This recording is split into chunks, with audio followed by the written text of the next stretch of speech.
Hello guys, welcome back my YouTube channel English मस्ती। Guys, आप लोगों को फिर वही मस्ती के साथ इंग्लिश पढ़ाने वाला हूँ। उससे पहले हम दो लाइन बोलना चाहेंगे कि खोकर पढ़ने का मजा ही कुछ और है। खोकर पढ़ने का मजा ही कुछ और है। रोकर मुस्कुराने का मजा ही कुछ और है। हार तो जिंदगी का एक हिस्सा है मेरे दोस्त।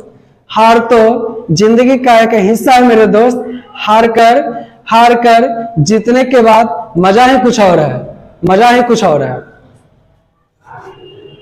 गाइज, आज हम लोग एक नया सेशन लिए हैं जिसमें सब्जेक्ट और ऑब्जेक्ट के बारे में जानेंगे। सब्जेक्ट और ऑब्जेक्ट के बारे में जानेंगे। गाइज, इंग्लिश में या किसी भी लैंग्वेज को पढ़ने के लिए उसमें तीन चीज की जरूरत होता है। एक होता है सब्जेक्ट, एक होता है सब्जेक्ट, एक होता है वर्ब, और थर्ड जो होता है वो होता है ऑब्जेक्ट। तो हमारा सेशन रहेगा आज सब्जेक्ट और ऑब्जेक्ट का। सब्जेक्ट और ऑब्जेक्ट का। गाइज, हमने जो नाउन और प्रोनाउन पढ़ते हैं या हमने जो नाउन और प्रोनाउन पढ़ा है उसमें हम लोग नाउन और प्रोनाउन का जो रोल होता है वो होता है किसी भी सेंटेंस में सब्जेक्ट और ऑब्जेक्ट का। यदि हम नाउन और प्रोनाउन को बिना पढ़े हुए सब्जेक्ट और ऑब्जेक्ट पढ़ते हैं तो हमें ज्यादा परेशानी होती है, जिससे हमें ट्रांसलेट करने में, बोलने में, लिखने में या पढ़ने में दिक्कत आती है। गाइस, तो आज हम लोग सब्जेक्ट और ऑब्जेक्ट के बारे में चर्चा करेंगे।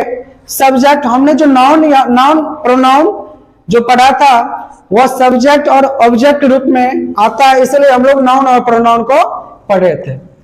सब्जेक्ट के रूप में नाउन आता है। हमने नाउन पढ़ा है। नाउन को हमने अच्छी तरह पढ़ लिया है। नाउन दो प्रकार की होती है। एक होती है विजुअल नाउन, एक होता है इनविजुअल नाउन। विजुअल नाउन को आप देख सकते हैं, छू सकते हैं, बट इसमें जो देख सकते हैं कंडीशन है, जो देख सकते हैं उसको आप दिखा भी सकते हैं। यदि आप उसको दिखाएंगे नहीं, देखेंगे नहीं, तो आप दिखा भी नहीं सकते हैं। सपोज कर लीजिए कि हमने पेन है, हमने पेन को देखा, पेन को दिखा भी सकता हूं। पेन को मैंने छुआ, देखा तो मैंने छू भी सकता हूं। नहीं देखा, जो चीज मैंने देखा नहीं उसको मैं छू भी नहीं सकता हूं। सपोज जैसे कि एयर को हमने देखा नहीं है, तो एयर को जब मैंने देखा नहीं तो एयर को मैं दिखा भी नहीं सकता। चलिए, अब हम लोग आ जाते हैं प्रोनाउन पे। उससे पहले हमारा नाउन दो था, एक विजुअल नाउन, एक इनविजुअल नाउन। विजुअल नाउन, जिस नाउन को आप देख सकते हैं वह विजुअल, जो नहीं देख सकते हैं वो इनविजुअल। जिस नाउन को आप देखेंगे उसको आप छुएंगे भी, नहीं देखेंगे तो आप छुएंगे भी नहीं। अगला हो जाता है हम लोग को नाउन। नाउन में हमने क्लियर कर लिया विजुअल, अनविजुअल। नाउन 5 प्रकार के होता है।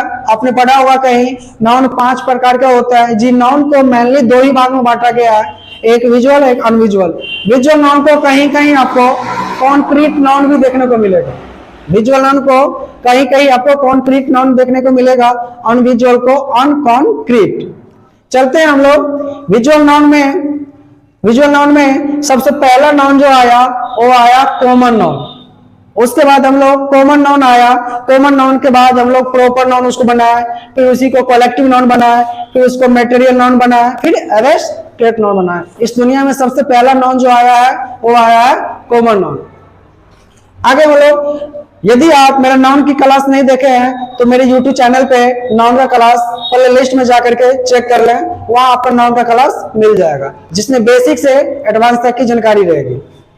अब हम लोग को आ जाते हैं प्रोनाउन पे।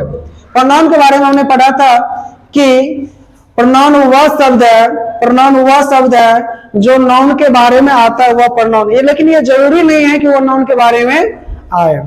प्रोनाउन जो होता है नाउन को रिपीटिशन होने से रोकता है। जो नाउन बार बार रिपीट होता है उसको आने से रोकता है। तो प्रोनाउन को हम इस प्रकार कह सकते हैं कि प्रोनाउन वह शब्द है जो नाउन को रिपीटिशन होने से रोकता है। क्या कहलाता है? प्रोनाउन। हमने जो प्रोनाउन पढ़ा है, प्रोनाउन 10 प्रकार के होते हैं। 10 प्रकार का होता है। प्रोनाउन की प्लेलिस्ट, यदि प्रोनाउन की वीडियो नहीं देखे हैं फिर चैनल पे जाके आप प्रोनाउन सर्च करके प्रोनाउन पढ़ लीजिए। आगे आ जाता है इक्विवेलेंट, नॉन इक्विवेलेंट। देखिए नॉन इक्विवेलेंट क्या होता है, ये नॉन, प्रोनाउन, नॉन इक्विवेलेंट, ये तीनों चीज जो है सब्जेक्ट और ऑब्जेक्ट के रूप में काम करता है, सब्जेक्ट और ऑब्जेक्ट के रूप में काम करता है नॉन इक्विवेलेंट। देखिए नॉन इक्विवेलेंट का मतलब होता है वो नॉन होता नहीं है बट ये एज अ नॉन की तरह काम करेगा। सपोज कर लीजिए कि आपके अभी शादी का समय चल रहा है, आपके घर पे किसी ने कोई कार्ड देने के लिए आया है और वो आपके दादाजी से मिलना चाहता है। अगर आपके दादाजी या आपके फादर वहां एब्सेंट है तो उसका काम आप कर लेते हो, उस कार्ड को आप रिसीव कर लेते हो। ठीक उसी प्रकार नॉन जो है उसी प्रकार इक्विवेलेंट होता कि वह नॉन नहीं होता। इक्विवेलेंट जो होता है वो नॉन इक्विवेलेंट नॉन नहीं होता बट नॉन की तरह काम करता है। वह वर्ड जो नॉन की तरह काम करता है वह नॉन इक्विवेलेंट कहलाता है, नॉन इक्विवेलेंट कहलाता है। नॉन ये नहीं होता। जिसमें एक आ जाता है जिरंड। जिरंड देखिए जब किसी V1 में आईएनजी लगा देते हैं तो वो जिरंड बन जाता है, जिसको हम आईएनजी फॉर्म भी कहते हैं। जब इसका यूज हम वर्ब में करेंगे तो यह विफोर बनेगा, लेकिन नॉन के रूप में करेंगे तो वह विफोर में कहलाएगा, वो जिरंड बनेगा। सपोज कर लीजिए स्पीकिंग, लर्निंग, रीडिंग, राइटिंग, ये सब जिरंड है। इन्फिनेटिव क्या होता है, डिक्शनरी के हर वो वर्ड, दुनिया के हर वो वर्ड जो होता है इन्फिनेटिव में जन्म लेता है, इन्फिनेटिव में पैदा होता है। बट वह है कि जब हमें जरूरत होता है तो हम टू लगा देते हैं, जरूरत नहीं होता है तो टू नहीं लगाते हैं। लेकिन दुनिया का हर वो वर्ब आपको इन्फिनेटिव में जन्म लेता है। आगे चलते हम लोग, जैसे स्पीक में हम टू लगा दिए तो हमारा स्पीक बना, टू स्पीक बना। लर्न में टू लगा दिए फिर यह इन्फिनिटी बना। रीड में टू लगा दिए तो फिर ये इन्फिनिटी बना। प्ले में टू लगा दिए तो इन्फिनिटी बना। देखिए अब हम इसका कुछ एग्जाम्पल बनाते हैं, कुछ ट्रांसलेट बनाते हैं। जैसे कि अंग्रेजी बोलना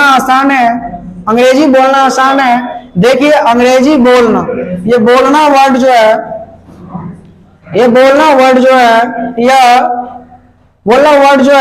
यह एक वर्ब है लेकिन यह वर्ब की तरह काम नहीं करता है, यह एज अ सब्जेक्ट रूप में काम करता है। कहने का मतलब जब सब्जेक्ट या ऑब्जेक्ट रूप में काम करे, यहाँ हमने लिखा है सब्जेक्ट और ऑब्जेक्ट, जब सब्जेक्ट या ऑब्जेक्ट रूप में काम करे तो यह जिरंड कहलाएगा।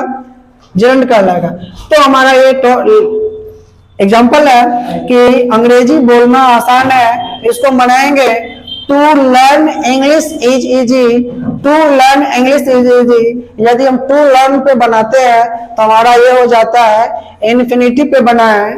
एक बार और इसे हम जिरंड पे बनाएंगे, जिरंड पे हम लर्निंग इंग्लिश इज इजी करके बनाएंगे, क्योंकि यह लर्निंग जो है यह एक वर्ब नहीं है, लर्निंग एक वर्ब नहीं है, लर्निंग यहाँ जिरंड है। जिरंड का कहने का मतलब, जिरंड कहेंगे तो वह एक सब्जेक्ट के रूप में काम करेगा, वह नॉन इक्विवेलेंट है, नॉन के रूप में काम करेगा। इस प्रकार हम कह सकते हैं कि लर्निंग इंग्लिश इज इजी। इस सेंटेंस को हम 3 तरीका से बना सकते हैं। पहला जो तरीका रहेगा हमारा to learn English is easy, secondly रहेगा हमारा learning English is easy, third रहेगा इधर वाले को इधर कर दीजिए, इधर वाले को इधर कर दीजिए। इंग्लिश इट इज इजी, इसको हम इट पर भी बना सकते हैं, it is easy to learn English. Guys कैसा लगा ये वीडियो आप मुझे कमेंट करके बताएं। यदि आपको किसी प्रकार की परेशानी हुई तो आप मुझे कमेंट में बताएं, जो चीज समझ में नहीं आया फिर मैं आपको आगे बताने का प्रयास करूंगा। जय हिंद।